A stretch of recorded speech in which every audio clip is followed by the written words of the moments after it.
Everyone, and welcome to the DSA playlist from Codesplain. And the last time we were discussing about binary search, and we compared binary search complexity with the linear search complexity. And so yeah, this one is dedicated to two special problems that uses binary search in a tricky and creative way. Uh, and I expect that the logic will be built accordingly as per each. So yeah, so this video will consist two problems. The one is search in rotated array and search in mountain array. So let's start with the first one, rotated array. So when we talk about rotated array, it's basically an array that is in sort of sorted. Let me explain by giving an example.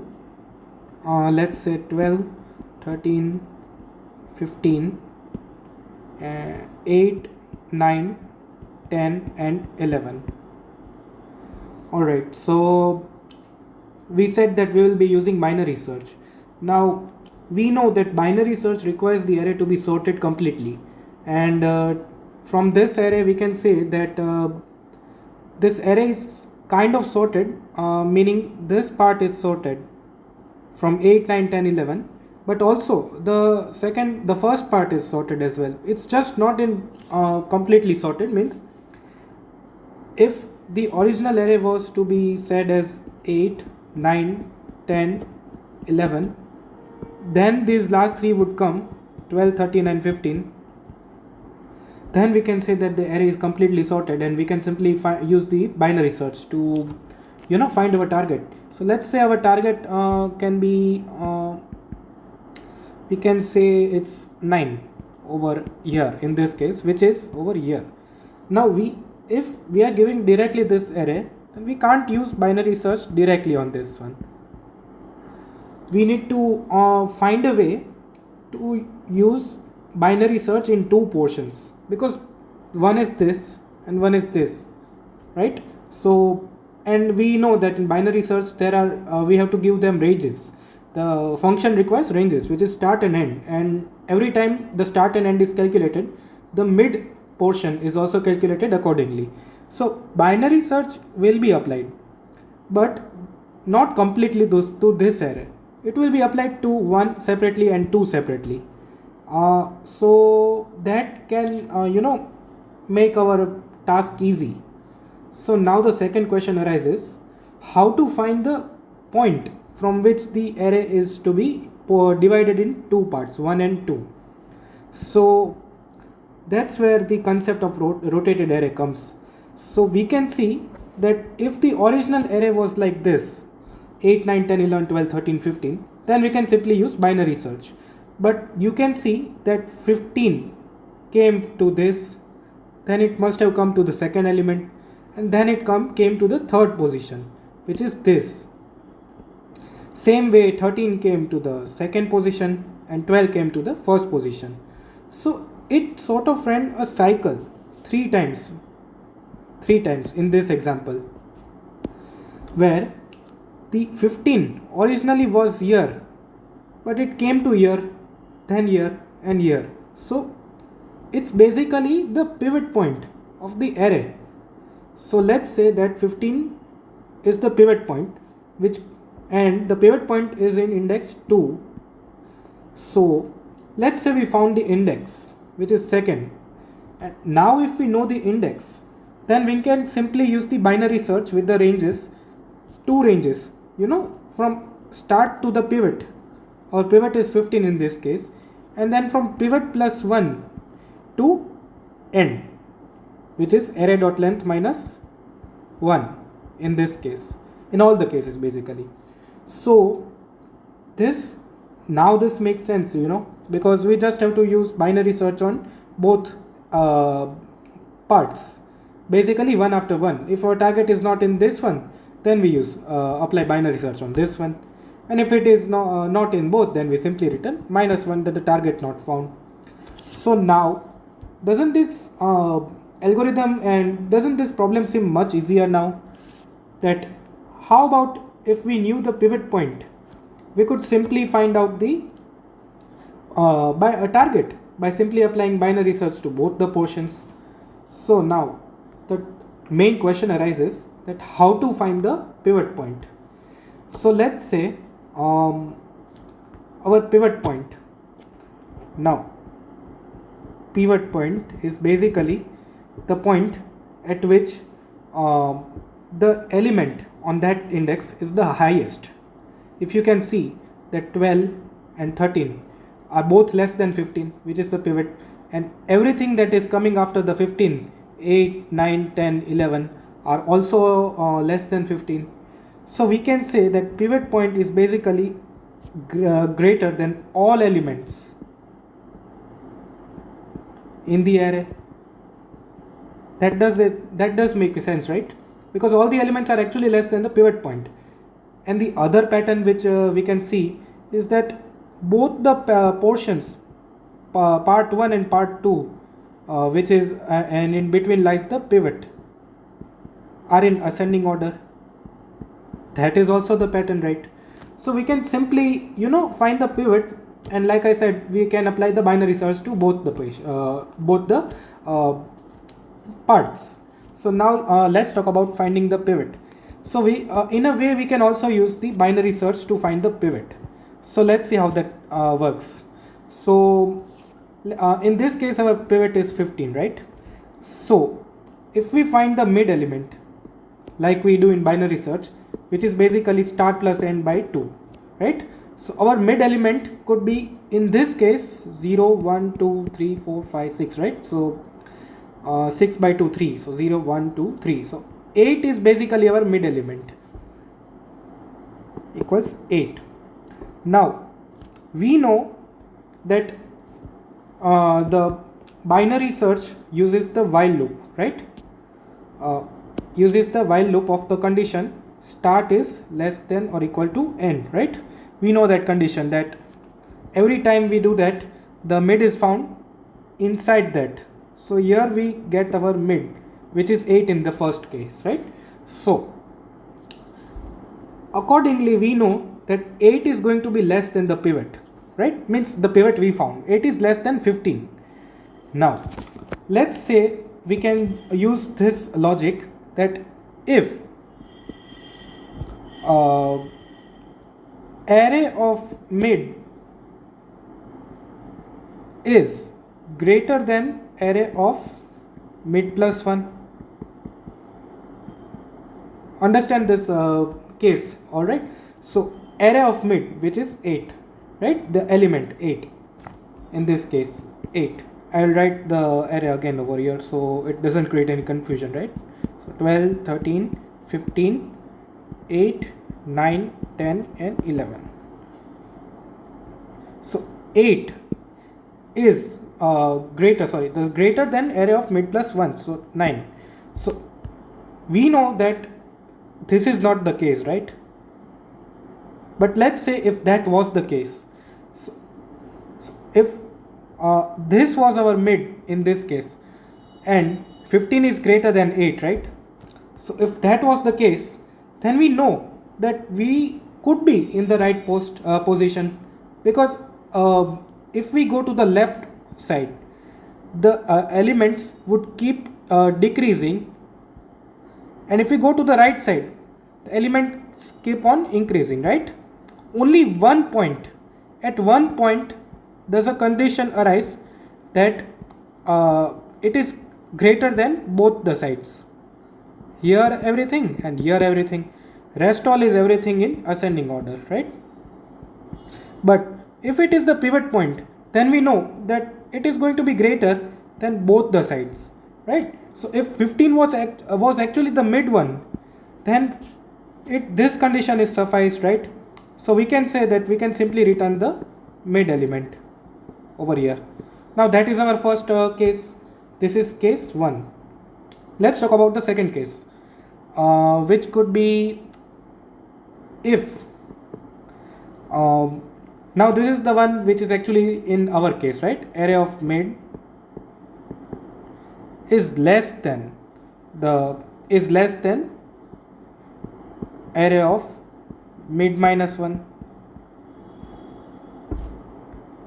So what does this mean?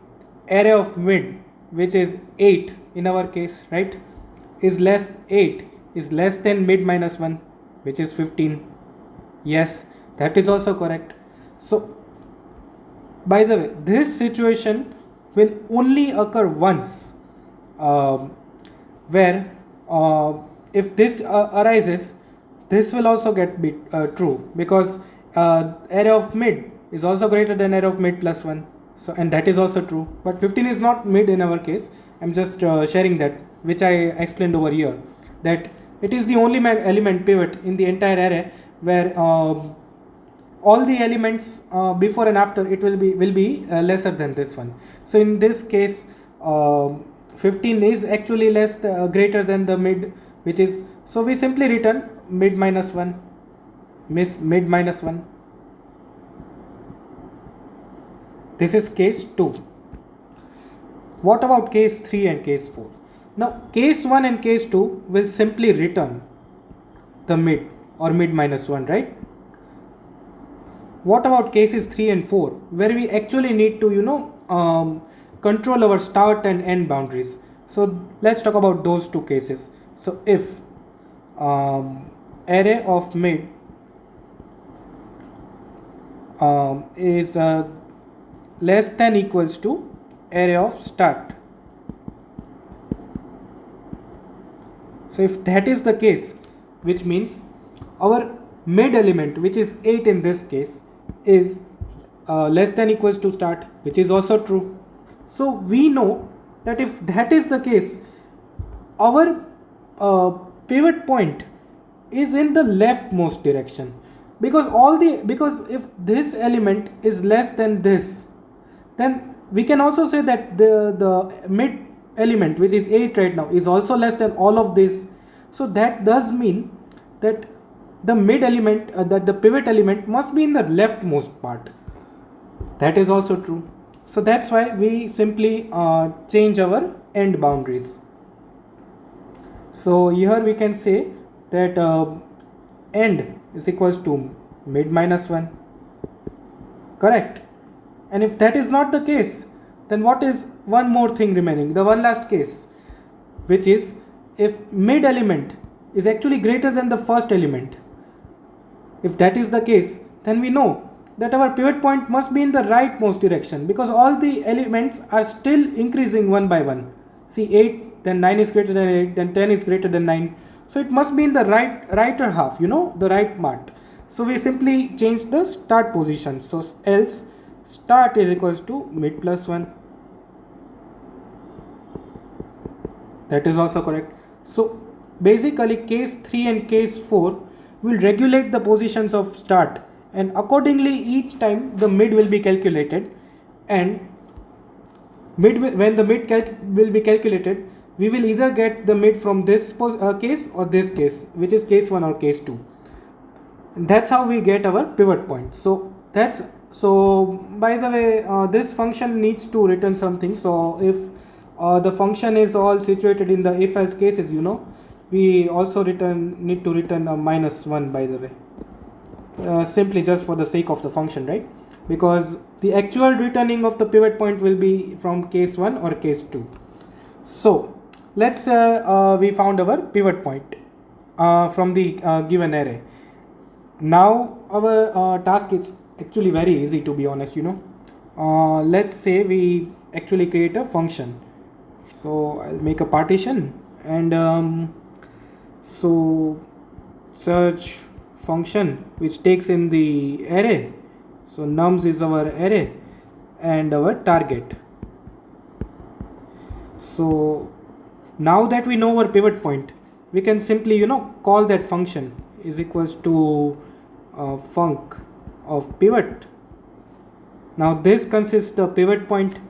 Now we simply know what to do, right? We have to find the pivot point. We have to simply use the binary search from the two parts that are divided by the pivot point.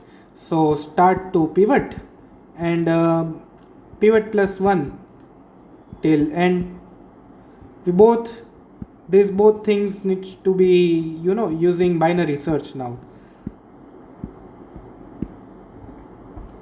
So, and yeah, one more thing, by the way, we can simply put a if check over here. If our target is equals to the pivot, then we simply return the pivot. No need to go through these two ranges to apply the binary search, because if it is actually the pivot point, the pivot element, then why even check the binary search in both the cases. So that is our main search, and we can make a simple binary search function that takes in the array, the target, and the start and end ranges. So over here the start range will be start to pivot point, and the end and the for the second part the pivot plus 1 to end uh, will be the range for the second one. So it's a very simple and nice way of making sure that we find our pivot in either of these conditions. By the way, I'd like to modify this first and second case, where we are comparing that array of mid is greater than array of mid plus 1.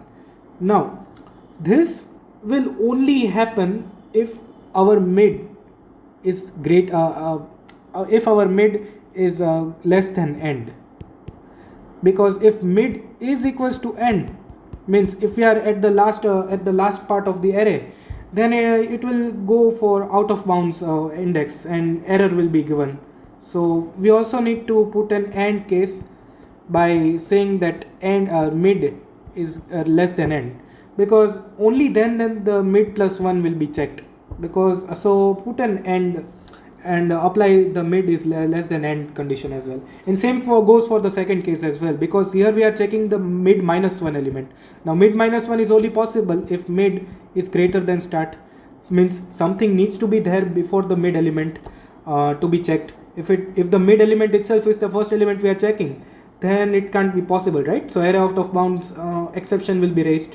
So just put these two checks, mid is less than end and mid is greater than start, in each of these cases as an AND operator. All right, so that basically completes our first problem. Let's talk about the second problem, the mountain array. Now if you understood rotated array and the logic behind how to find the pivot point of the rotated array, then I am promising you that mountain array is much easier. Just a bit, I'll show you what the mountain array actually looks like, and you will immediately find the difference between the two arrays. So let's say 1 4 6 10 7 5 2. All right, so doesn't this look a bit more similar, same to the rotated array? The only difference we can say here, that in rotated array the main pivot point, which we can say is the highest point in the array, is simply the point of index that is cycling through each element, and how many times it is cycled, the original part has been cycled through that. But in mountain array we can find a pattern that all the elements are increasing till the pivot point and then decreasing to the after the pivot point. If you can see that 1 4 and 6 are all in ascending order, and then after the pivot point 7 5 and 2 are in descending order. And in rotated array, what we were able to see, that 1 4 and 6 were in ascending order, and then the elements after the pivot point were also in ascending order. So only difference between the mountain array and rotated array is that the second part after the pivot point is not in ascending and is in descending order. So same logic applies as in the rotated array. For the mountain array you simply need to find the pivot point, and once you find it, you simply need to use the binary search in both the parts. If it is not in this one, then you go for this one, and if it is not in both ones, then you simply return the -1. So the only difference between the mountain array and the rotated array is how are we finding the the pivot point. So let's talk about that.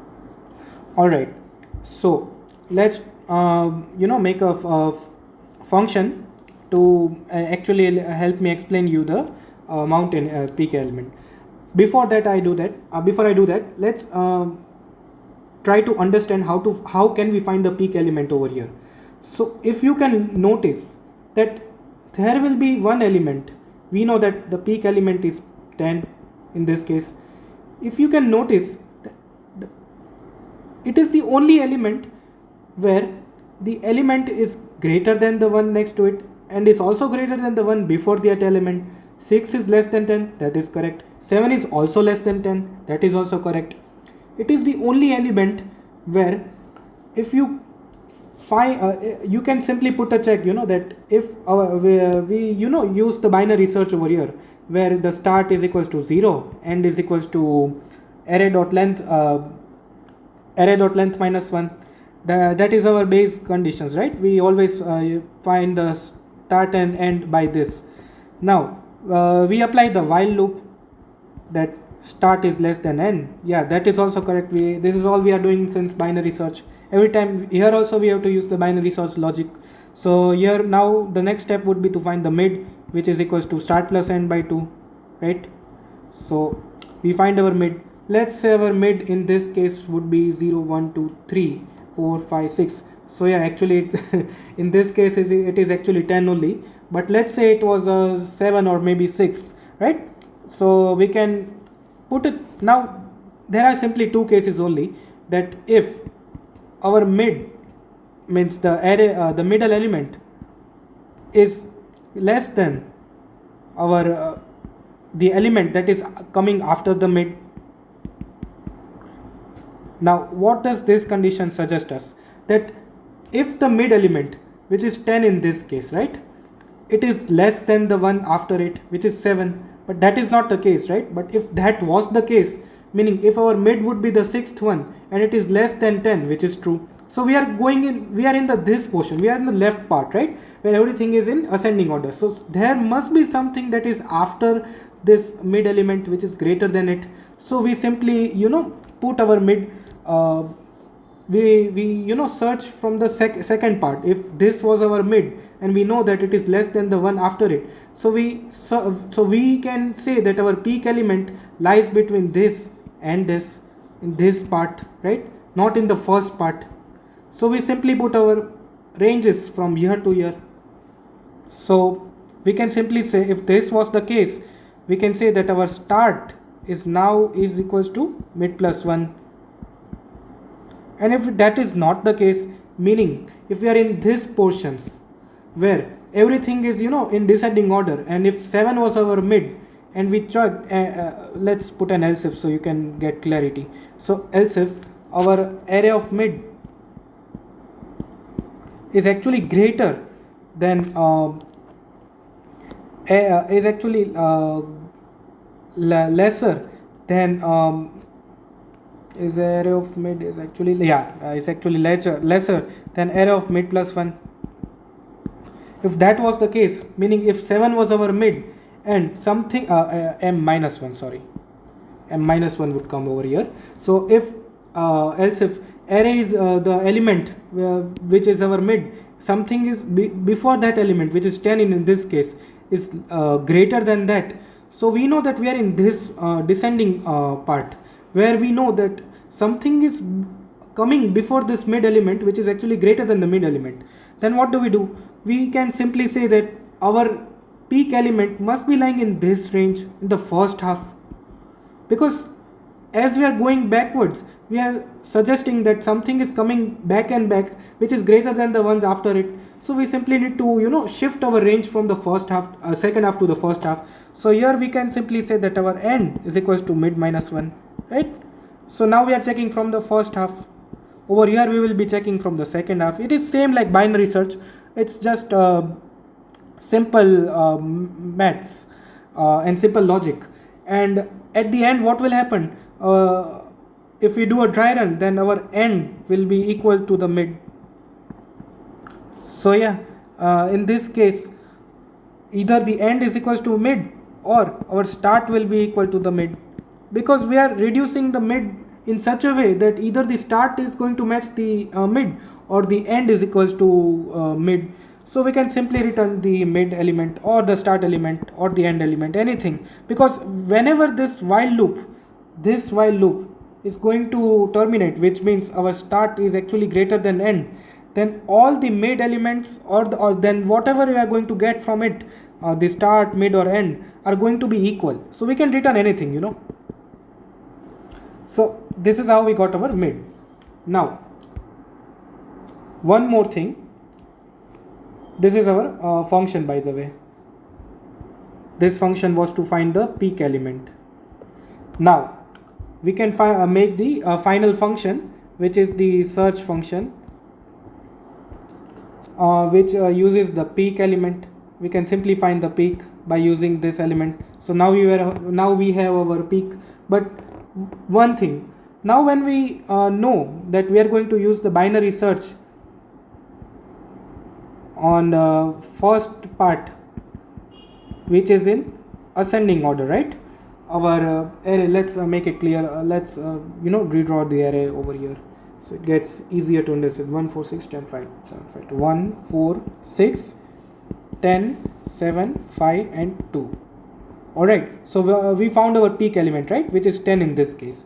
This is our peak element. Now all the elements before the 10 are in ascending order, right, and all the elements after the peak element are in descending order. That is correct.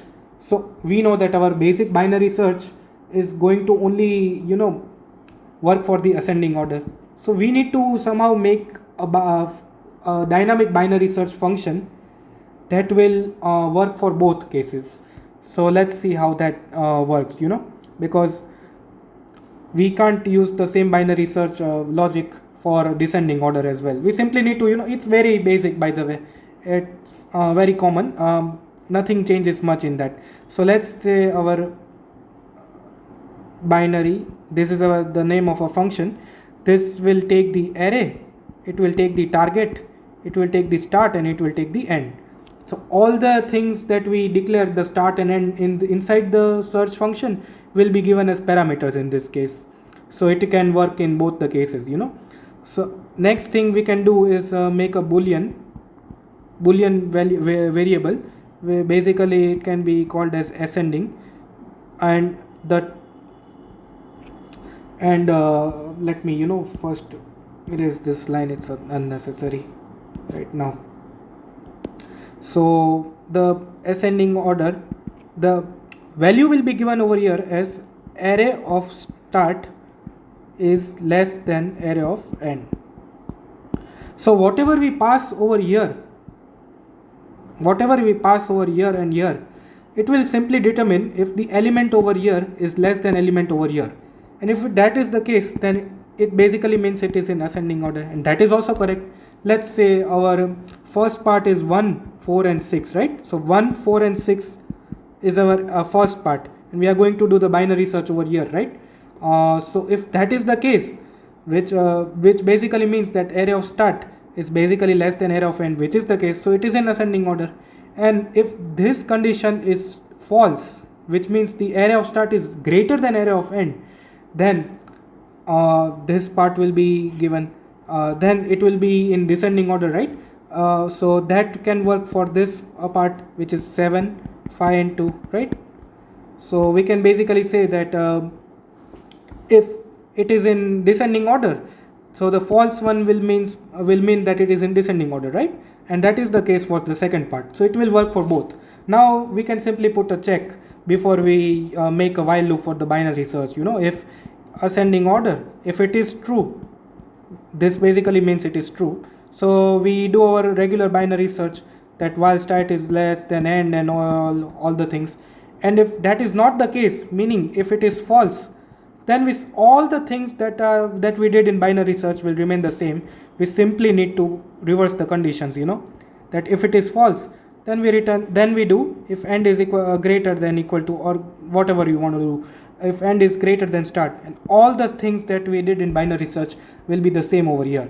And by the way, if you notice that we put our boundaries as over here as array, target, start and end, right? So if we did as over here we are checking 1 4 and 6, and 7, 5 and 2, right? And we found our peak element over here is 10.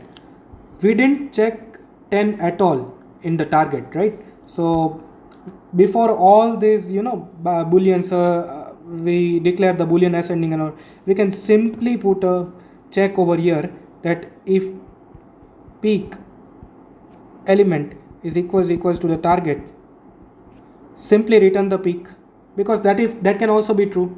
If I said that in this case our target is 10 and we found the peak element, right, from this function finds the peak, and over here we found the peak to be used in as portions for first part and second part, but we didn't include the peak at all in both the portions by using binary search. So even before we do that, we can simply use a simple if case that if our peak element is equals to the target element, then we simply return the peak. If that is not the case, then we search for the ascending part of the array, which is over here, and if we don't find the target at all in this part, then we use the descending part of the array, and if that is also not the case, we simply return the -1. -1 basically means that our target is not at all present in the array. So by the way, both the algorithms that we discussed, for both the cases, since we are using binary search, the complexity will be same, by the way, log n, or big O of log n. The complexity remains the same for both cases, because for the worst case we are going to check the entire array, which is both the portions in both the arrays, because both the portions are to be divided by using target element, the peak element. So if it is not in both the cases, then we return -1, which is the worst case scenario. Or for the best case scenario, which is not at all applying the binary search for these portions or these portions, but simply using the binary search for finding the peak element, because the peak element also uses the binary search, remember. See, this is basically our peak element function.